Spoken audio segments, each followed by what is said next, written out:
5. All right, all right. I'm here with Luohan. Luohan, thank you so much for standing here, I guess, to talk with me today about UVS. You're from UVS Games, of course. Why don't you start by, if you can, just tell us a little bit about who you are at UVS Games. Yeah, I'm Luohan. I'm one of the owners with. I'm one of the owners of the company with Paul. We acquired the business 2 years ago, and just last month. Yes, just last month, we've rebranded the company to UVS Games, and we're kind of, coming out, and so to speak, and telling everybody, a little bit about kind of why we did this, and all the big and awesome plans we have for the future. My quick background is I'm a card game player, a big nerd about anime and IPs in general, and professionally I've worked in the video games industry. I used to work at Activision Blizzard. I've worked in kind of consulting, investment banking, all sorts of other things, but my passion is in all the things that we're doing here, and we're really excited for the future of this game, and this community has been so cool, so awesome to see people who've been playing this game since 2006. I was just talking to a guy who was like, I haven't played this game since 2013, I used to play UFS, and it's really refreshing to be, telling them, hey, the game that you really love growing up playing or whenever you were playing before, we have exciting plans for it, and it's the best time to come back. Yes. Yeah, absolutely. And I think I noticed in some of your other things you've been posting, videos you've been posting, you've been really aiming, I think, at trying to reach out to the people who played UFS in the past and let them know, this game is here again. It's always been here, but it's here for you if you want to come back to it. And I think a big part of that is that you seem to be really pushing this multiple IP thing a lot more than we've maybe seen in the last year or so. Is that right? Yeah, absolutely. I think one of the awesome parts of the game, right? That's what got us a lot of people into the game is, what if your favorite character from your favorite anime, your favorite fighting game, your favorite IP fought another one in a way where you could display your talent and skills as a card game player, but also role play as the character that you so love against other ones. And so we're really excited about that concept. But also I think we're also really excited by the fact that this TCGs come and go. Tons of TCGs aren't as don't have the same longevity, right, as a game like UFS and now UNIVERSUS does, and I think part of that is because this game is so special. The actual game engine is so special, and that is why people keep coming back to it. And the IPs are a way for us to have fun with it, tell the story for it, but it's the gameplay itself that makes everybody come back to it after 17 years of gameplay. Yeah, absolutely. So. In the past week, we've had, of course, as you mentioned, these major announcements for UNIVERSUS. We had the UVS Games rebranding. We had the announcement of the return of Cowboy Bebop and then the addition of Trigun Stampede. And as you keep teasing, potentially a lot of other IPs on the horizon, right? And you even changed the card back. That was the second time that's been changed, right? But that's a big deal. Can you kind of like step us through what led UVS Games to this position where you decided, okay, it's time to overhaul everything again? Like, what went to that, and where do you think these changes are going to help the game move to in the future? Yeah, it's a great question. First of all, I think we wanted to bring UNIVERSUS to the modern era of design language, right? And so a lot of we have some articles online that talk about the card frame changes, for example, and a lot of the changes we make are with that in mind of readability, bringing new players into the game, because this is a complicated game. It's not a game that you can just pick up very easily sometimes, and so a lot of the changes we're making is to really appeal to newer players so that they can see, hey, this is a modern, fresh game, and it's got fresh aesthetics as well, but also to pay homage, right? So a lot of the design decisions are actually to respect the legacy that this great game has. And so for example, why we see a lot of orange, right, in the branding. Well, hey, orange has been such a staple color of this community for such a long time. See orange, play orange, right? And in fact, internally we call it the attack orange, right? That's the name we have for it. And then the card back, for example, is a reflection of that, right? It's a reflection of a call back to the older UFS card back, but also something that's a little bit more different, a little bit newer, fresher. And so those are kind of some of the decisions that went to it. But everything that we're doing in this is really to kind of show people, both the old players and the new players, that we have big plans for this thing. Yeah, clearly we can tell that there's a lot of big things on the horizon coming for UVS. So one thing that I wanted to kind of just dig into a little bit with you is that you went through this process of making all these kind of major changes at a pivotal point, right in the middle of sort of My Hero Academia. Was there anything that you can tell us about that sort of went into deciding to change it between sets 5 and 6 of My Hero Academia? Was there any thought about waiting a little later, or is My Hero Academia kind of here to stay as a part of UNIVERSUS? What's going on with sort of the relationship between My Hero Academia and UNIVERSUS going forward? Yeah, it's another great question.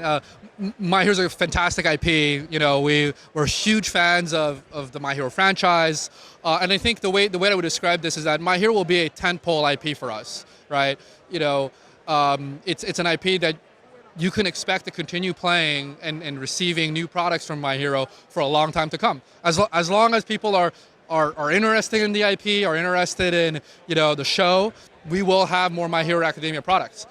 That being said, we also wanted to bring in newer IPs into the mix as well. Some of them are old IPs that are kind of new IPs now, because for a lot of the new players, the new IPs are old players. They're still old IPs, but we want to also signal the fact that, hey, this isn't just a My Hero card game, right? This is a card game that actually has My Hero Academia, but we'll have new and exciting tentpole IPs for folks that might love those other IPs and might love more than one IP. And so there is a decision that has to be made around when that has to happen. And we thought this is the right time to kind of signal to everybody that look, My Hero's still here to stay. We're bringing My Hero, we're continuing to make My Hero Academia products, but new IPs are coming in as well. And so get ready for this exciting future where your favorite characters from My Hero Academia are going to play against Bebop, against Trigun Stampede, and against who knows what other IPs are going to bring back or bring fresh. And one thing you mentioned, two things you mentioned. You did mention fighting games specifically. I know there's a lot of people out there who got into UFS because it was the universal fighting system for fighting games, right? So I know you can't quite confirm anything about this, but fighting games are something you guys are interested in continuing, right? Yeah, I mean, absolutely. Anybody who's played a fighting game and who plays our game, you can see the mechanics right there, right? The high, mediums, and lows, the block zones, right? Everything that we have in our game, we owe, frankly, right? It's almost a spawn of the fighting game community. And not only that, when you actually consider, let's say one of the tentpole franchises that UFS had in its history, you would mention Street Fighter, for example, right? We've made, I think, in excess of a dozen, and I don't have the exact number, but it's a lot of Street Fighter products over the years, right? And that's something special. It's a special relationship that this community has with an IP like Street Fighter, but it's also a special relationship that are at the core of our DNA that we have with the fighting game community and fighting games in general. And so it would be, again, no announcement. We're not announcing anything at all.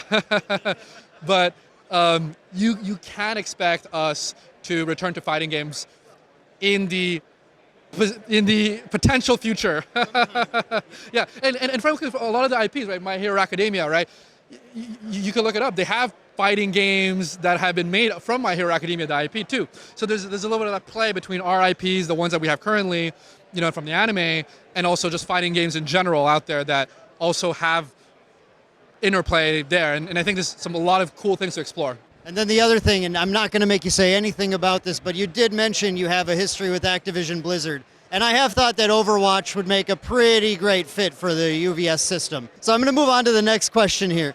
One of the biggest announcements was to finally hear information outside of that, obviously outside of My Hero Academia. And now, you mentioned fighting games a little bit. We got Trigun Stampede, we got Cowboy Bebop coming, and you're kind of throwing out there that basically anything that can fit in the system is kind of more or less something that you could at least think about, right? So what I was curious about is can you tell people a little bit about how you're planning to handle the frequency of starting to look into more IPs, starting to release more IPs for people? Are we expecting to see tons of products on the shelves with 12 different IPs releasing in a month, or are we looking more of a few a year, or what's the ideal that you're trying to reach for? Yeah, it's a great question, and the way we think about it is, again, we have this concept of we will continue to have the tentpole franchises, right? And at some point we will have several tentpole franchises where you will expect different releases from those tentpoles. And so in that respect, the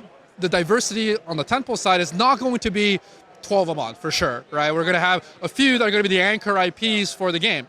That being said, what we announced with Trigon and Cowboy Bebop, it's especially important to think about them in terms of the product that they are, because they're pre-constructed decks, right? And they're pre-constructed decks that aren't a full 100 plus, 200 plus card booster series. It's a 60 card deck that has 20 or so unique cards in it, where that is one IP and one experience that you can have. And that opens up the door for us to do many more IPs, in a calendar year, let's say. Now, we don't want to flood the market. We want to be careful and curating the IPs that we think are going to have some wow factor for our community. And you think about Cowboy Bebop and Trigon Stampede, right? Like, for us, it was almost a perfect fit, because both the fact that Bebop had already had a set in the history, so it kind of anchors sort of the rebrand that we wanted to talk about, but also the fact that we paired it up with Trigon Stampede, which they're both space cowboys. If you're fans of both shows, you'll know why they match up so cleanly, and we love that type of exploration, and you should expect us to explore that type of concept going forward as well, outside of our tentpole franchises. Very cool. I can't wait to see what else comes out. For real, I know in that interview, you posted an interview recently, we'll have it linked in the description here for people to check out as well, posted on the official UVS Games YouTube, but that was there was an interesting discussion about some of the different IPs you've been looking at, and some interesting names being shot out, like Netflix. That was like IP holders that I'm excited to see what you mean when you start to release some more of those. So I want to switch gears a little, discuss a little bit about organized play. So My Hero Academia kicked off with a huge cash pool OP program featuring regionals, nationals, Hero League Championship. We built on that, right, with the provisional store championship system. So stores all over the world started to get to host provisionals with their own promos and everything. Love that, by the way. That was awesome, just being able to head to my local store and compete at that level. So do you feel, with what you've done so far, do you feel satisfied with where organized play is at for UNIVERSUS right now? Do you have any further plans to kind of build onto that structure? Anything in addition, like maybe I'm spitballing, but like a level in between PSCs and RLEs or anything like that?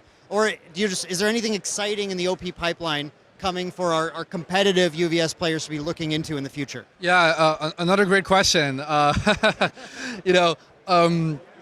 Organized play is the lifeblood, right, of the game. It gives people a reason to show up, build competitive decks, show off, their skill sets, and so for us, it's a cornerstone of the strategy of what we want to do. To begin with, I would say, I think if we look at 2022 versus 2023, and I think we've been fairly consistent in the messaging here. We over-index a little bit in 2022 on kind of the premier level, right? And I think in 2023 this year, we're much more focused on the local game store. And I think we've been very happy with some of the results that we've seen. You mentioned the store championship.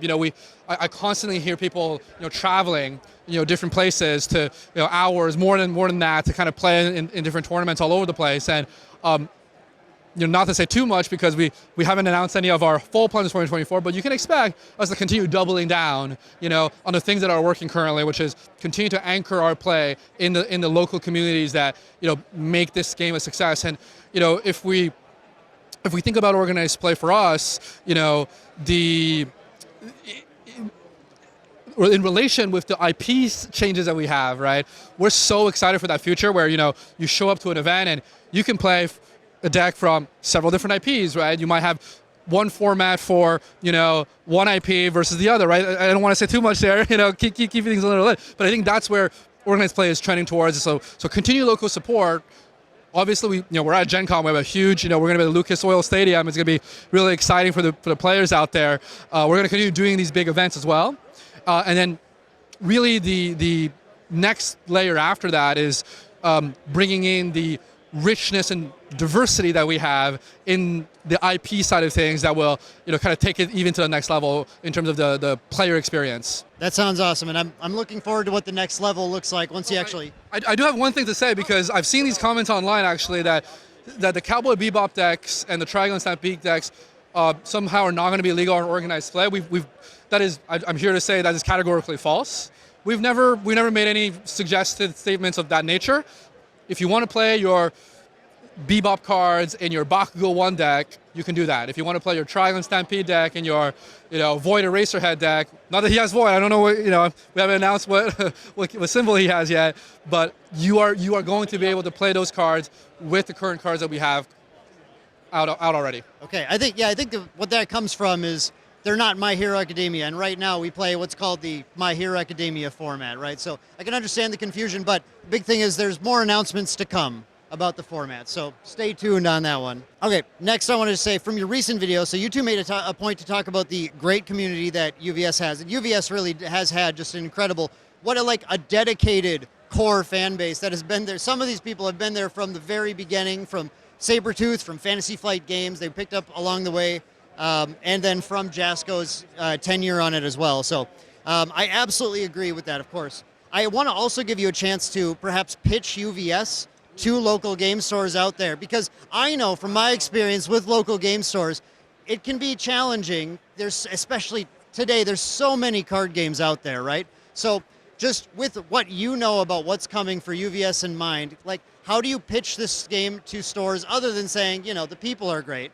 Yeah. What's great about this game for them to want to pick it up? This is my favorite question yet. I love it. Yes. Let me look at you guys, the local game stores out there, listen to this. So, the first thing that I want to say is, myself and Paul, we're both entrepreneurs, right? And that's why we did this thing to acquire this business, build this business into, what we think it could be. And we know that we've met a lot of store owners, over the past couple of years, and it's not an easy business out there, right? There's a lot of, things that can happen. I'm thinking right now about, one of my local store owners, I live in San Francisco in the Bay Area, and he had a U-Haul full of priceless, miniatures that he was displaying at one of his, and other products, is probably the 7 figures worth of inventory, and he just stole it. And that type of step back is devastating, right, for a local game store owner, so they're tough businesses, they're difficult businesses, right, to run, and I have a tremendous amount of respect and care for all the passion, because ultimately that's why the local game store, you talk to local game store owners, most of them are not in there because, yes, this is a business, yes, they need to make money, but they're so passionate about what they want to do, about their games, about their communities, about, this third place that they've created for the people that are, that treat this as a home away from home. And so the first message to local game store is that know that we care, right? All the things that we're doing, all the strategies that we're trying to implement is because we care for you as a business first. Because from a business owner perspective, there are things and decisions you need to make that we need to make, right, as business owners that are always going to be difficult, always sometimes unpopular. But we want to make sure that the local game stores know that if you're carrying UNIVERSUS, you're carrying UVS, we think that it's going to be a good business decision fundamentally. That's number one, right? Number two, the second thing is, and I think local game stores owners can understand this. If you have a problem with Wizards of the Coast, with Bandai Namco, it's very, very difficult for you to pick up the phone, call the Bandai Namco HQ or the Wizards of the Coast HQ and get through to somebody that can solve your problem. Myself, Paul, we're out there talking to people in the community regularly on social media. But not just that, we also have a dedicated team that is responsible to serving the LGSs in our community in terms of making sure that your communities succeed out there as well. And I think that's a fundamental, a piece of what differentiates us from other publishers out there, is because we have this core group of folks that are available and at your disposal for your feedback and your problems that we want to solve. And just a quick final point is, if you're a local game store owner and you look at your customers right now, I'm pretty certain that your customers are fans of IPs like My Hero Academia, IPs in the fighting game world perhaps, IPs in whatever world that might come up, for UNIVERSUS or out there in the future. And we want to bring those IPs into your store, and we want you to be able to sell those IPs to your customers that want to play with those kind of IPs in our card game. Awesome. Thank you so much. And I can just confirm, by the way, as for Maindeck, we get tournament support as well for the leagues we run. By the way, if you don't have a local community, quick pitch, of course, join our Discord. You can play on our online leagues. and we do get tournament prizes, and you get league points and all that kind of good stuff, loyalty points, I should say. Clinton over here is my rep, and he was just talking to me today about how he was sitting down trying to fix a problem, like specifically going into the back-end code of the website to make it work for Maindeck to be able to support prizes for you guys, and I couldn't believe that. I was like, that's so awesome. Like he's getting in there. He's in the trenches, right? Like trying to get the code to work for me specifically to be able to run these events for everyone. So just a quick word on there. Well, first of all, good job, Clinton. Thank you for that. But I think the only way that it's possible for us to do what we're doing is because of this great team that we have, right? The team is supported by the community as well, right? That is out there, and if you haven't had a chance to get to know some of the staff members here, I would encourage you guys to talk to them personally if you're a local game store owner, or if you're just in the community. We're always on Discord. We're always on our events as well. But the level of passion here, because we're doing something special. We're not here to work at a giant corporation. We're here because everybody here has this innate passion and drive to do what we're trying to do, and I think it shows. And ultimately, I think that's why we're going to win. It's because we have people that care. Awesome. I love that, and the confidence is wonderful. That's one of the things I love about this big, bright orange rebrand. It feels so confident to me, and I'm excited to see where things are going. So let's just bring it home. One last question for you about this. We're going to talk, of course, about My Hero Academia, because we're still deep into this IP. We have set 6 coming, which is called JetBurn. If we look around this booth, there's JetBurn iconography and images everywhere here. So, of course, you can't talk about specifics. You have your own spoiler season, and we're not going to have any spoiler cards here, sadly, to show off. But on a general level, if you can tell players and LGSs out there, what's the most exciting thing about Set 6 specifically coming in your mind? Yeah, thank you for that. Again, all of these setups, I love the interview, by the way. And thank you all the guys from Maindeck for putting this on. You guys have been awesome supporters of the community. I love what you guys do online and all the content you guys put out. So thank you guys for all of that. JetBurn, I mean, look, you asked me earlier around like the rebrand, why pick JetBurn? Well, you kind of put it together, right? The orange from UNIVERSUS, the branding kind of matches so well with the set, right? We've got Endeavor with his passion, his burning. We got Hawks with his feathers, the fierce wings, and so we have fan favorite characters, right, that are coming into the set. Hawks. First time we're going to see him. A bunch of new characters. I won't spoil anything today, but new characters are coming in that we haven't yet had in the TCG yet. We've made an announcement that I'll talk about, I think, as one of the things that I think I'm really excited for, which anybody who's played this game knows that we make really gorgeous promo cards. People come to me all the time and say, man, I love the promos we made for, season 1 of RLE1, which, a lot of people love over from our OP promos, and a lot of the feedback we had was, hey, these cards are actually, more attractive than the XRs, right? That we have in the booster boxes, and we're like, yeah, they make a point, And so look, we're gonna bring some of the gorgeous alt arts into, the actual booster product, with our characters. Some of them are going to be reprints, right, from older sets, and so you guys get to see some of the older characters in the new frame, a new card back, with this gorgeous alt art, so you can collect some of them.